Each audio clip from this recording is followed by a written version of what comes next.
told you what happened to your father. He told me you killed him. No. I am your father. It's not true. That's impossible. What's up, Nomadians? Welcome back to John's World VR. Guys, we got some crazy news about upcoming Blade and Sorcery Nomad and Blade and Sorcery DLC updates, as well as a brand new game. Now, normally I would have a mod showcase right now, but I'm not feeling too hot. So, that being said, I'm so happy that while I am sick and bedridden, we were given amazing news about the upcoming Byeth updates and new info about the brand new game coming out. If you're sick and tired of that annoying G-string of a head strap you have to wear all the time while wearing your quest, go check out my links down below. Y'all can get 10% off if y'all use my code JohnWorldVR in checkout. Consider getting the Kiwi design one. So without further ado, you guys, sit back, relax, let's get to it, y'all. So about 3 days ago, Baron came out with a Steam-powered post on the Blade and Sorcery Discord server, and it said, "Hey guys, got some cool and maybe unexpected news to share. 4 free content updates are coming to Blade and Sorcery.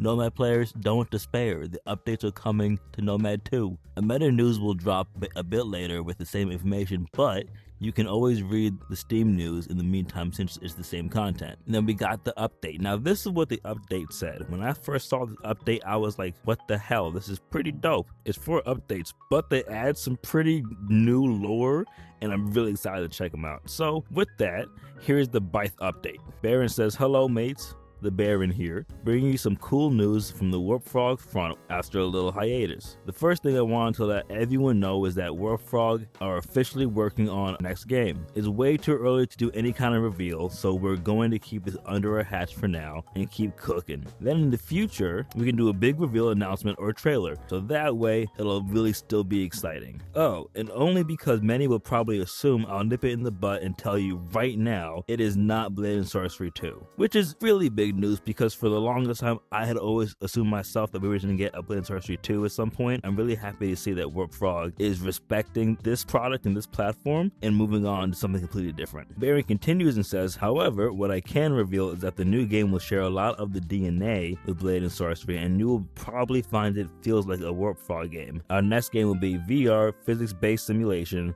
and super model friendly," which I'm so hyped about that part. I'm so happy about that part, goddamn. We're also going to be using our new and massively improved Thunder Road 2 game framework for developing this game. So it's a great opportunity for us to avoid the spaghetti code mistakes of Thunder Road 1, the largest obstacles that prevented us from doing any major expansions for Blade and Sorcery. So with that, with the team buckled down to work on the new video game, that brings me to Blade and Sorcery. I'm here to announce the upcoming Byeth updates for Blade and Sorcery. So, what are the Byeth updates? Byeth is the name of the planet on which Blade and Sorcery takes place. So, the Byeth updates are going to be a series of 4 free content updates for PCVR and Nomad that expand upon other nations of Byeth by bringing official canon weapons and armor to these nations into the game. If you own the game, you will receive these updates as free content when they're ready. The first of the updates, the Raka update, will release later this year, likely towards the end of this year. The Centera update, Kartib update, and Madlu update will follow next year, leading all the way up to the end of 2026. Also, look how crazy this thing looks. Look how bad shit this thing looks. What the hell? You see this thing? Look at that. Look at that face. Jesus. Baron continues and says, "We love Blade and Sorcery, the journey that brought us here in the fan base.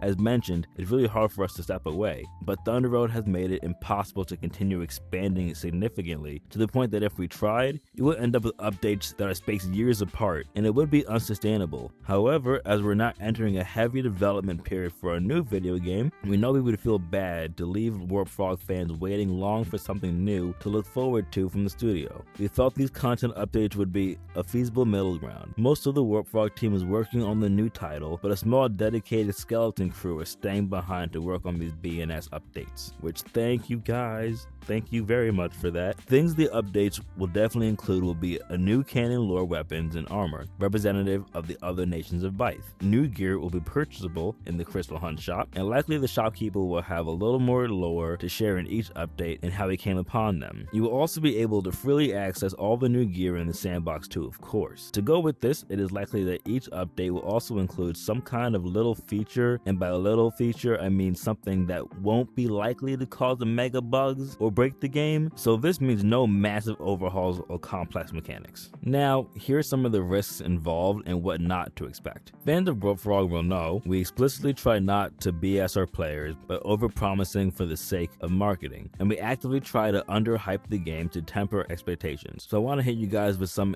information on what not to expect. These updates need to have a spec ops level of precision and demonstrate restraint in what we can and cannot add. As mentioned before, the complexities of Thunder Road 1, adding any type of change to the game is an absolute nightmare right now. Everything is excruciatingly slow to work with, and when you add one thing, it breaks 10 other random things, so we have to be super careful here. So with that said, what won't be included in the update is anything feature heavy that could break the game. That means nothing like new dungeons, maps, or major mechanics. The emphasis is going to be on weapons and armor types. The goal here is to desperately avoid creating any instability where Warp Frog devs start getting pulled off the new game development to go back and fix newly created Blade and Sorcery bugs, as well as avoiding anything so code heavy that it causes a mod apocalypse and nukes all mods. And that is a huge fear. Everyone's kind of horrified right now because everyone's somewhat convinced that everything's gonna break. Now, we're getting 4 new nations. What are they? Who are they? Where'd they come from? The nations of Byeth. So we all know Eridan.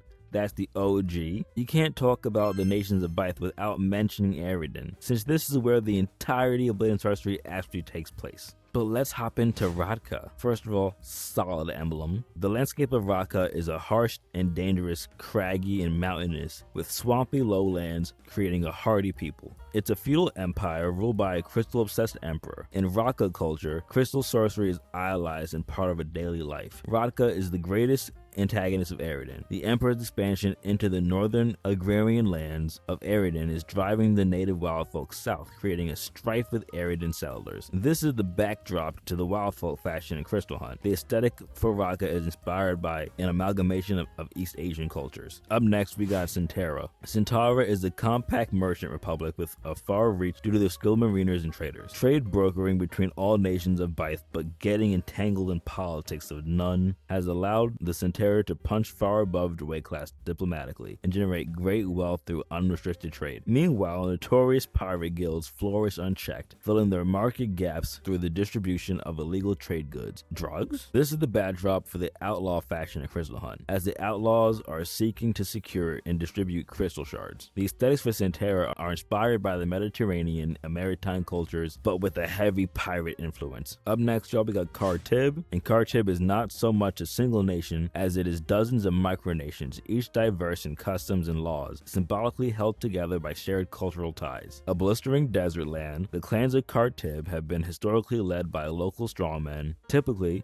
those with strong ancestral roots to the clan. It's like the Mandalorians, but recent events in Khartib have created a new, rapidly rising power. Word is spreading of a powerful warlord who has managed to unite and organize the disjointed clans under one banner, creating a new existential threat to Eridan's position of power in Byeth. The aesthetic for Khartib are inspired by Arabic cultures. I get the inspiration. These are Mandalorians. They're Death Watch. And last but not least, we got Madlu, probably the closest living comparison to the Dulgarians. A culture that is highly magical, highly technological, and highly precautionary. Following the crystal corruption of their homeland, the Medine spent many years as a migratory people. Eventually, Medine refugees would settle on the northern continent, where their knowledge of crystal technologies afforded them survival against the dangers on the frozen tundras. Wishing to avoid a repeat of past mistakes, the Medine hold the crystal in great reverence, using it only out of necessity and as part of their technological survival. The use of personal crystal sorcery is strictly forbidden. The aesthetic of the Madlu are inspired by African and Inuit cultures. Now, the news that the modders have been waiting for. What's finna happen to the modding community? Well, the move to OpenXR in Unity 6, coinciding with the Radka update, but unrelated to the actual update itself, is going to be a big technological change under the hood for Blade and Sorcery. Though it is a big challenge for us, players won't actually notice it. However, it's still worth mentioning because it carries some mod risks. You're probably asking yourself right now, why is this even happening? Unlike regular PC game development, VR has the extra complication of needing to support many different headsets which involve endless plugins. For example, Steam OpenVR, Meta SDK, Pico SDK, HTC SDK, etc. The list will go on. Instead of supporting loads of different plugins, OpenXR standardizes everything. Manufacturers work with OpenXR so that the devs can get rid of all the individual plugins and just use OpenXR. It's critical we do this because it is the only way we can stay on top of the snowballing maintenance support required for the endless number of headsets BNS players are on. As for Unity 6, on top of receiving any new Unity bug fixes, OpenXR uses features from Unity 6, so it is compulsory for us. So this probably all sounds good, but here's the complication for the mods. Moving to a new version of Unity means scripting will need to be updated. We will be working on this new scripting bridge, but you never know. There may be disruptions for scripting. Scripting is only relevant for Nomad, so this will only be relevant to Nomad players and not PCVR. Nomad players, we just got on this come up. Oh, guys, we'll be okay. I'm keeping my fingers crossed. Any mods that use input controls may be impacted by OpenXR and need an update. Finally, Unity 6. Unity 6 will mean map mods will need updating. Further, map modders will need to set up their nav mesh with the nav mesh surface component configure, then rebake. And that's really it. Everything else should be okay for modders. So that's all for now, folks. The next time we're probably going to hear from Baron is when the Rocket update is more developed and he'll be able to share some previews for the content with us. But as of right now, I want to know what you guys think. What's your reaction to this update coming out? Are you excited? Are you not excited? Are you scared? Are you not scared? I want to know. Hopefully, I'm better this week, and the mod showcase I've been telling you all about will come out swiftly as hell.